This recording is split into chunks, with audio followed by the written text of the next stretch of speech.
Magandang araw mga kachika! Welcome back sa panibagong vlog. Kung bago ka pa lang dito sa aking page at channel, welcome! Huwag mo kalimutang mag-follow at sumama sa mga kwentuhan natin. At para sa vlog natin ngayon, ibang experience ang ibabahagi ko sa inyo. Alam nyo ba yung pakiramdam na bigla ka nalang sinabihan na ikaw muna ang proxy ninang ha? Syempre ako naman. Oo agad. Hindi ko na tinanong kung may sweldo ba to. Charot! Kaya ayan, nag-ayos tayo ng bongga. Syempre, kailangan presentable. Baka isipin ng mga bisita, ako talagang original na ninang. Confidence lang ang puhunan natin dito mga kachika. Pagdating namin sa venue, wow! Ang ganda ng lugar. Malinis, maaliwalas, at ang setup talagang pang wedding goals. Kaya bago pa magsimula ang programa, selfie muna tayo. Alam nyo naman, kapag walang picture, parang hindi ka talaga pumunta. Kailangan may resibo. Hahaha! Habang naghihintay magsimula ang kasal, pinagmamasdan ko muna ang paligid. Ang daming bisita, ang gaganda ng mga suot nila. Tapos ako, kunwari, nakikinig sa usapan, pero ang totoo, ini-scan ko na kung saan manggagaling ang pagkain. Aminin nyo, ginagawa nyo rin yan. Hahaha! Maya-maya, nagsimula na ang ceremony. Tahimik ang lahat. Seryoso ang atmosphere. Kaya behave din tayo.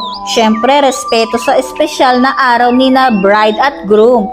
Ang sarap din talaga sa pakiramdam na makasaksi ng dalawang taong nagmamahalan at nagsisimula ng bagong chapter ng buhay nila. At bilang proxy ninang, medyo nakakakaba rin.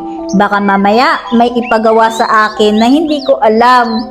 Buti na lang, smooth lang ang lahat. Nakangiti lang tayo buong oras. Parang alam na alam natin ang ginagawa. Fake it till you make it, mga kachika. After ng ceremony, syempre picture-picture na. Hindi pwedeng mawala yan. Kailangan lahat documented. Isang smile dito, isang pose doon.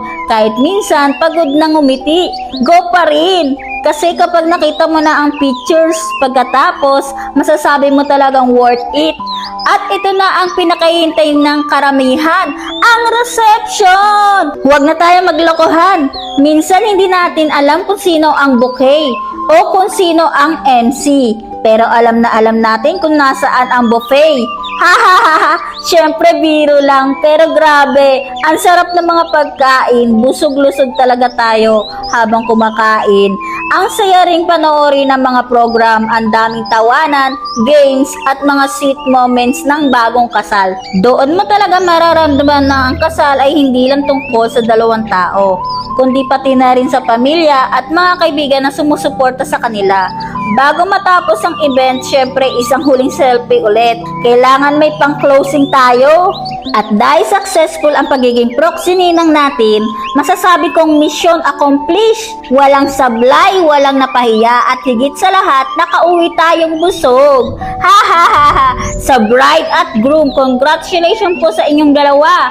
Wishing you a lifetime of love, happiness, good health, and endless blessings. Sana lagi kayong magtulungan, mag-unawaan, at maging matatag sa lahat ng pagsubok.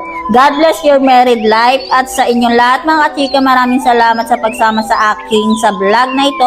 Sana na-enjoy nyo ang kwentuhan natin. Kung nagustuhan nyo ang video, huwag kalimutang mag-like, mag-comment, mag-follow, at i-share para mas marami tayong makachikahan. Kita-kits ulit sa susunod nating adventure. Ingat palagi at God bless. Bye!